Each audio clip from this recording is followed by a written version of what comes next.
Hi everyone, in today's video I'll show you guys how you can get purple notes on Instagram. Well, it's quite easy. So all you need to do is, first of all, open your Instagram, make sure that you're logged into your account, and then from here you can simply tap on the DM icon right here and open your DM section, from which you can simply tap on this note icon right here, and then from here you can create your note. So I'm simply going to write hi, and here you can see I don't have any color right here. So if I want to switch it to purple, here you can get a color wheel right here. Simply tap on it and then tap on the purple option that you can see right here.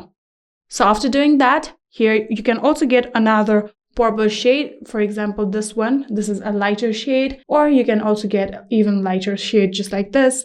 But for now, I'm going to keep it on middle and choose this purple shade. So you can simply tap on apply just like this and then tap on share. After doing that, here you can see now you have successfully shared your purple note on your Instagram. And that is it. I hope this video was helpful to you guys. If it was, please do not forget to hit that subscribe button and like our video. Thank you so much for watching. See you in the next.